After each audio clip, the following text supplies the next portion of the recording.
Nancy for inviting me to speak today. It's really an honor, and thank you, Sam. And it's so nice to be speaking amongst Ryan Cobourn's exhibition here. So I've been thinking about this idea for a while of slow art, and that painting, by its very nature, is an inherently slow medium. And so I'm going to be talking a lot about what I mean by this.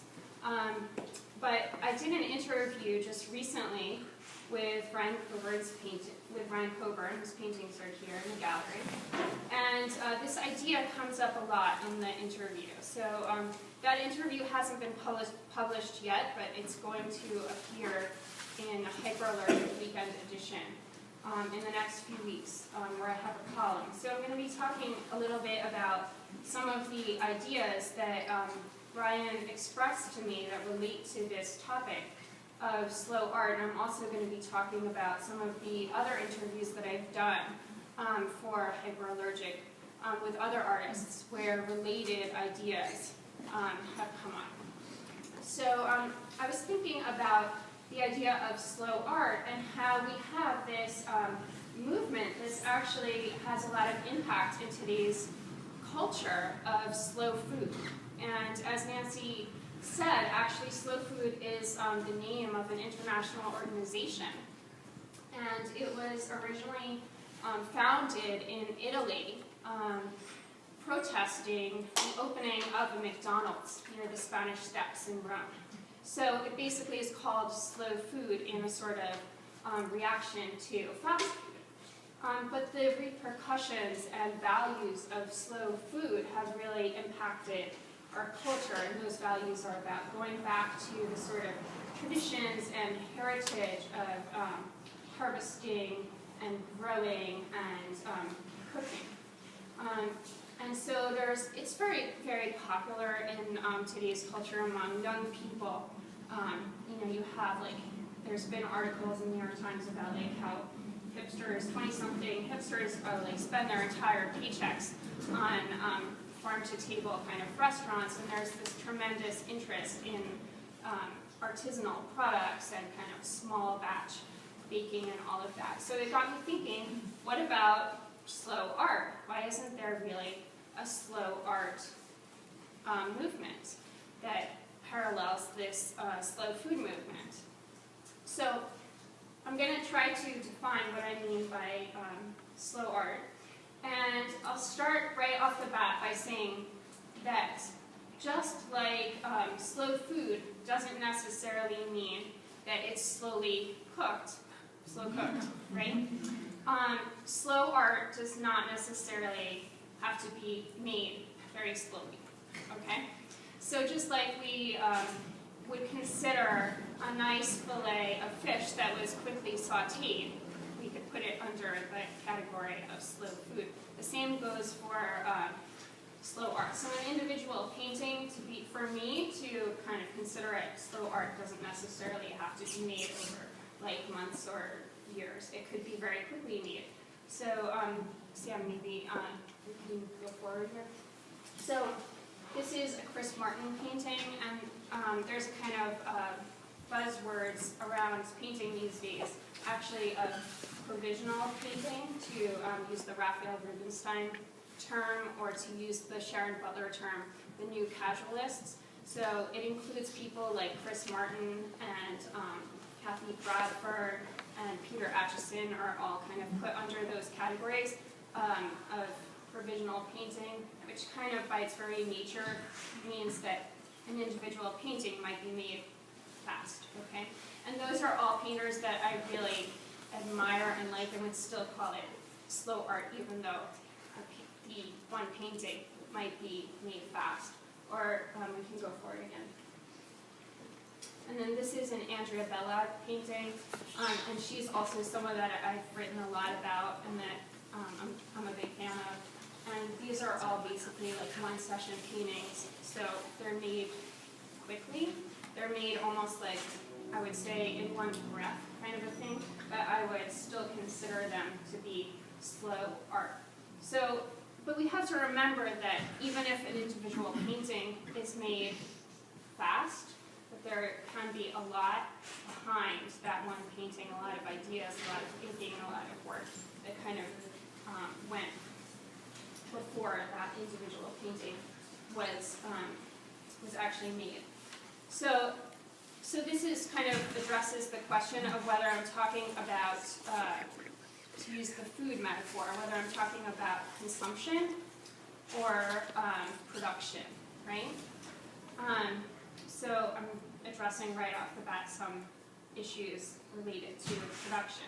And then to go into consumption, or if we're talking about art, we're really talking about reception, right, and viewing. Do I think that art needs to be taken in slowly? Okay, so to answer that question, it's also complicated. It's complicated, right?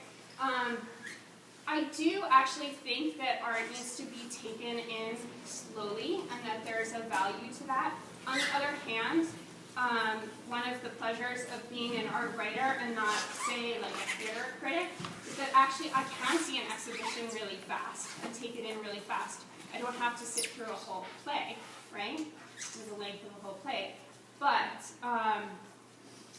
there is a value in thinking about or taking art in slowly.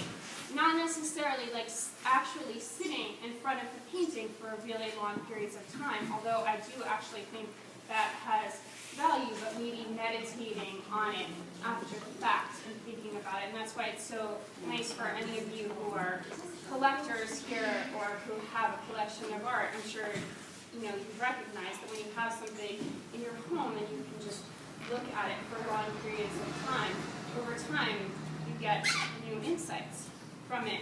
And actually, a friend of mine a couple of years ago said to me, was kind of pay attention to what I was actually doing as an art writer, and said, the thing about you is that you're willing to sit for as long as it takes to allow the art to reveal itself to you. And that was a really meaningful comment to me, and it's something that I actually repeat to my students when I teach, because they come in without a lot of art history background, or actually without any art history background. Okay. But I say to them on the very first class, and then I repeat this to them throughout the semester, that idea of art revealing itself to you, which is a really, really interesting idea, that actually you don't have to come in with really anything. But what you have to give yourself is that gift of time, and I really think that it's available to them innately, without any kind of art history background, that if they give themselves that time, that they will actually get all of the answers.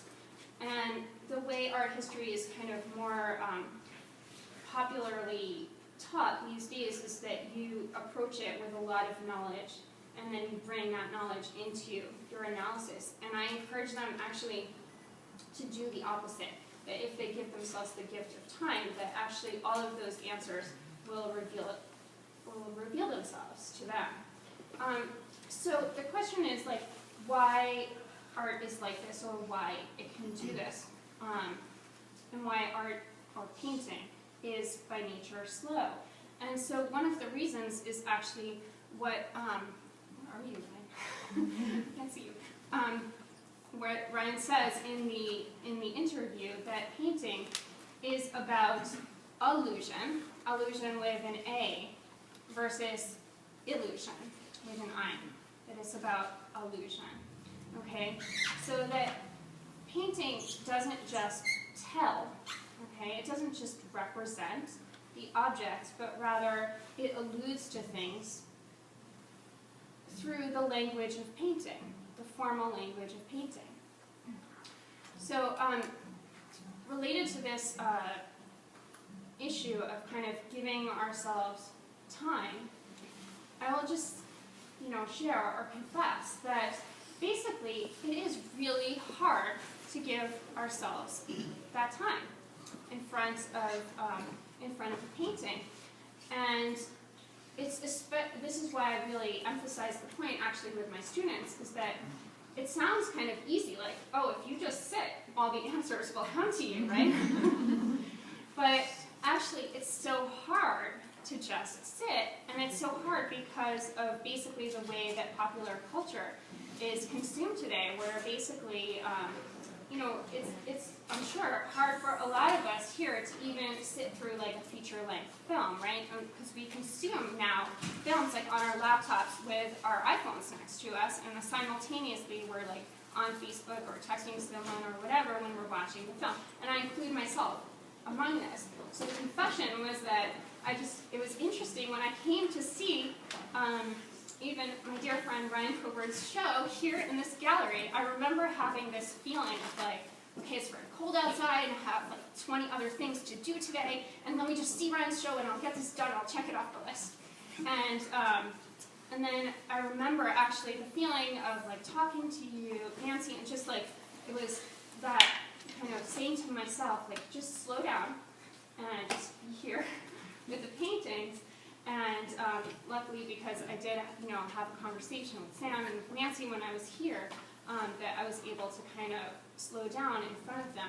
And the thing that I felt only after I slowed down enough to like really put away my phone and look at the paintings was that Ryan's paintings are really all about this issue of illusion as opposed to illusion.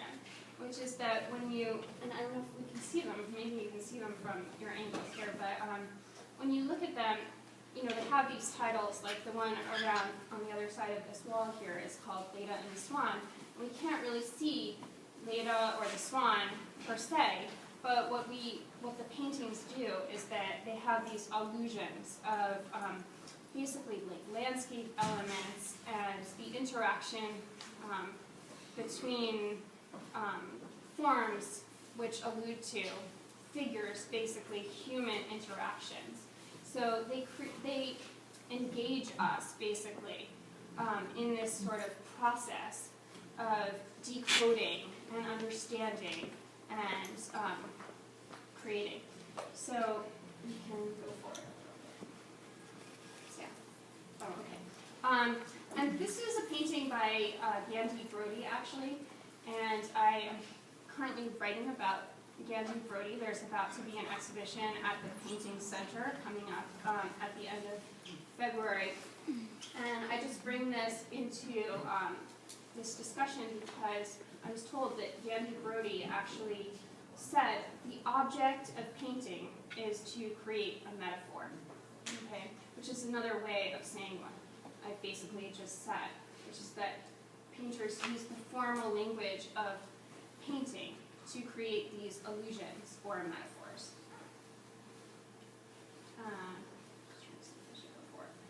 Okay, so one of the reasons that this takes time and that we have to slow down also is that it's not going to, we're not going to just get the answer externally.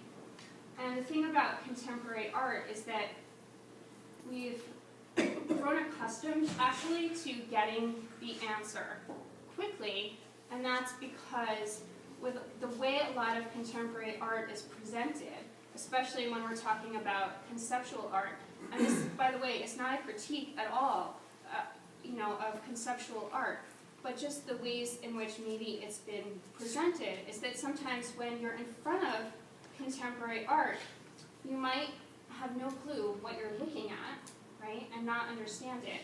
And where are you going to go to find the answer if it's not in the sort of formal metaphor or illusion of the painting? You're going to go, right, to the wall label, okay? And so we expect that basically the wall label is going to give us the answer, and that there's actually going to be a very quick answer in the wall label. The wall label kind of functions as this punchline to the artwork, okay? And if the answer isn't in the wall label, maybe it's going to be in the press release, right?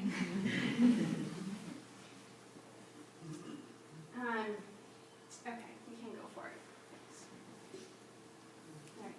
All right. So this is a painting by John Walker, and he's someone else that I did an interview with in the spring. And this issue of formal metaphor, the formal language of painting comes up a lot in the interview that I did with him. And he basically discusses this process in his own artwork of coming up with this form that's over here that has been termed an alba form. And what he said about coming up with this form that you see here, this abstract form, is this. He says that he was in Holland when he was a young person, and when he was in Holland, he saw a painting by Rembrandt, and it gave him this tremendous emotional feeling, seeing the Rembrandt painting. And then, right after he saw the Rembrandt, he saw a painting by Malevich. And he was just shocked because he hadn't had much experience at that point as a very young person with abstraction and seeing Malevich. But what he was shocked to experience was basically the same emotional take from the Malevich painting as he did from the Rembrandt painting. And he later read that Malevich said that his goal was basically to imbue the square with feeling. And he realized that was the whole goal of painting, basically. And at the time, John Walker actually started out as a representational artist, and his big subject of his work was his father, who was actually an injured World War I veteran. And so he was doing these kind of endless drawings of his father, and he remembers just feeling like, how many times can you draw or paint someone in pain or agony before it becomes a cliche? How many times can you do that, right?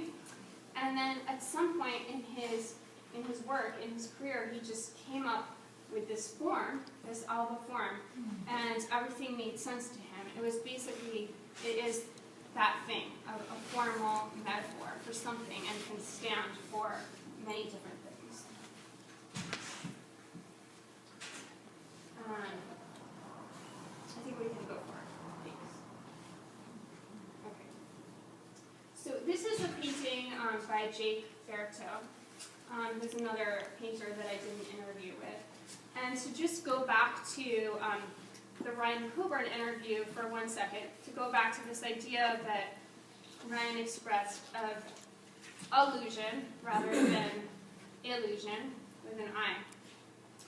So the question is, and this relates to slow art, is how do you make space? How do you make space in a painting, right?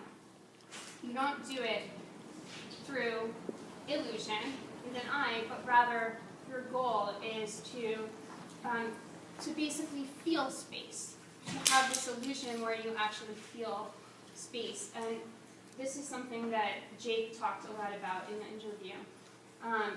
He lives upstate, in the Catskills, and so he felt about his landscape that surrounds him. He was interested in this kind of middle, what he calls this middle ground, that the woods are basically full of these voids and these middle spaces. And how do you actually communicate that and express that? And one thing he does, you can't really see it here, but he does this complicated gridding system to kind of really come up with this way of expressing and finding those kinds of voids and middle grounds and spaces in the painting. But really what he says at the very end of the interview is that his goal is not so much to create this illusion of space or to depict space, but to rather paint the phenomena of nature, right? And so that's what I mean by that. And even though it's this very lofty goal, he has a certain amazing humility about it, and he just says, like, I never would have imagined that I would have the time in my life or in my work, in my career, to actually get to that place where I'm working with the phenomena of nature. Next, we can go next. Yeah, so I just brought in this Cezanne theater painting, which I think is all about that, of basically, feeling feeling the air around the objects rather than depicting that illusion. Okay, we can go for it again. Sam. Okay.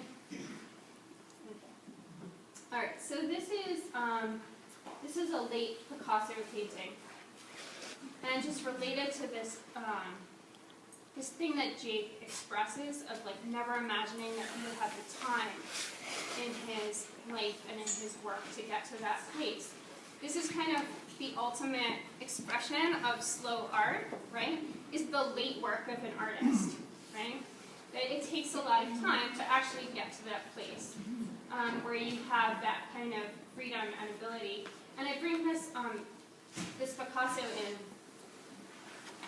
because I thought that show at the Guggenheim that was about a year ago, the black and white show, was really an amazing show, and it's totally floored me.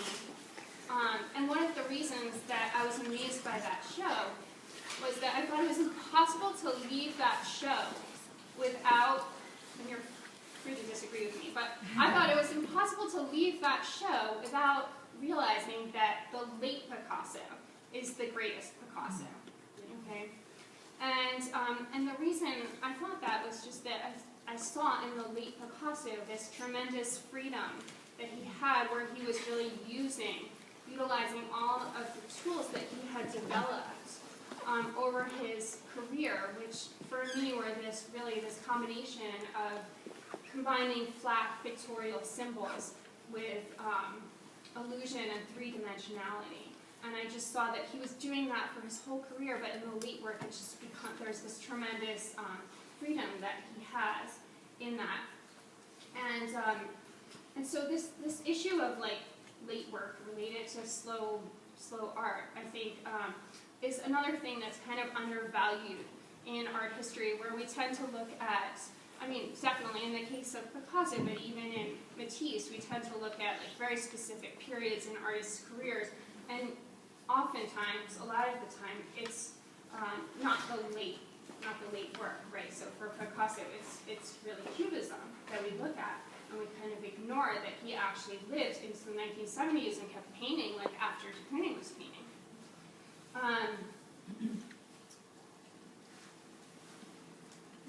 So where was I going? Oh, right, I remember. Okay.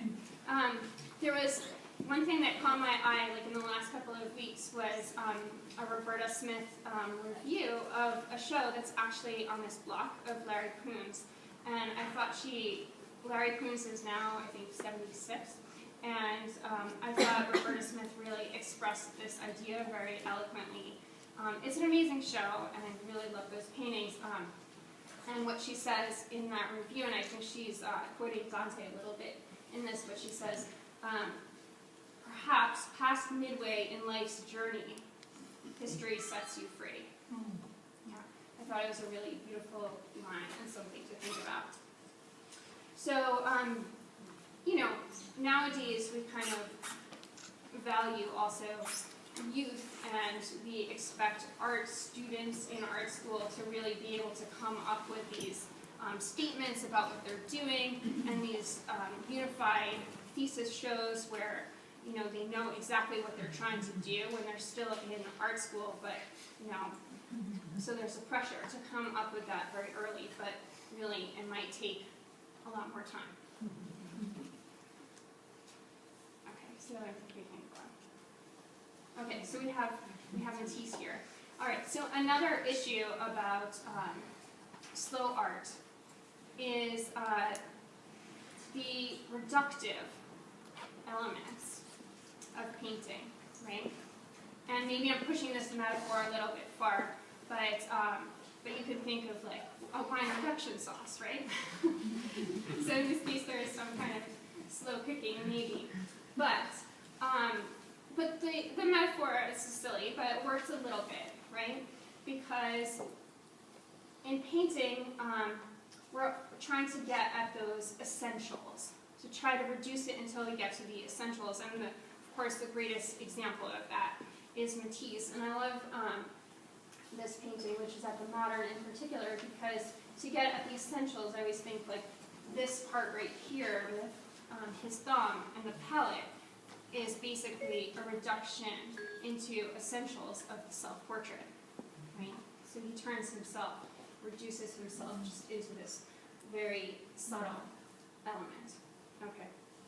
So this comes up in the interview with Ryan, because Ryan actually is an artist who, unlike a lot of contemporary artists, is really using that, like scraping down, reducing, right, and erasure after painting to try to get at what he wants to communicate in the painting. And I think that this element is it's not very common as a sort of value in contemporary art.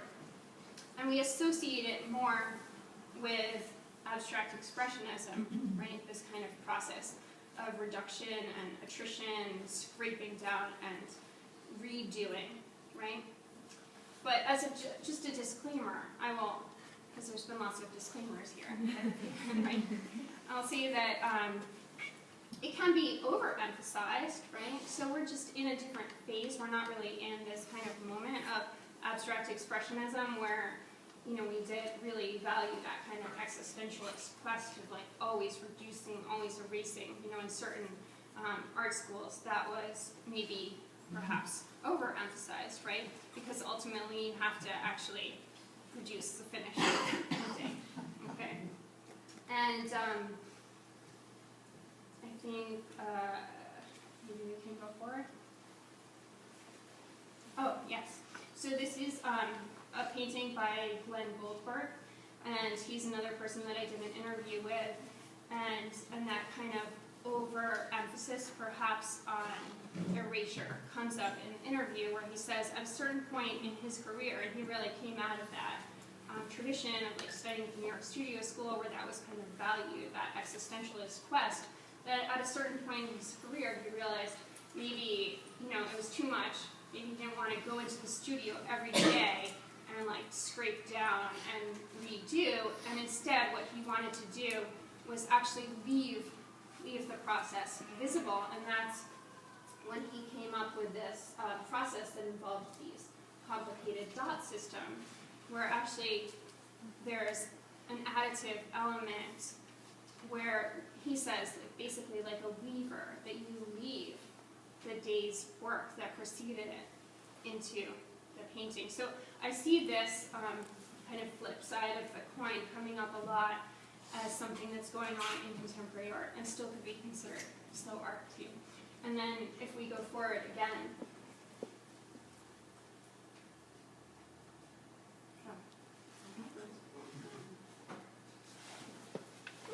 there was one more, right? I think, oh yes.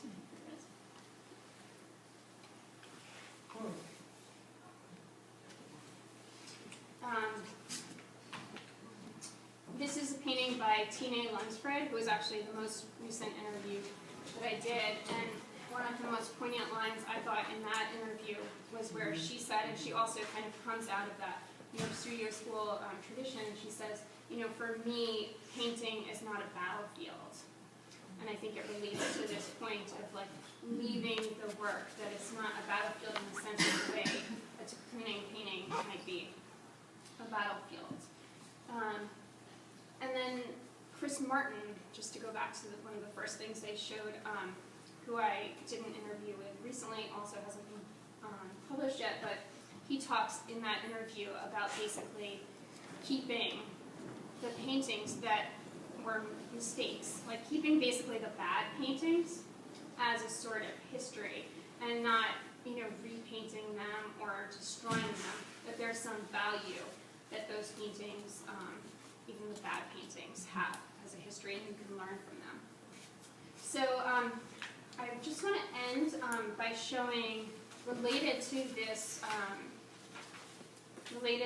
question of redoing, reworking, but also that painting has this gestalt, right? This immediate impact.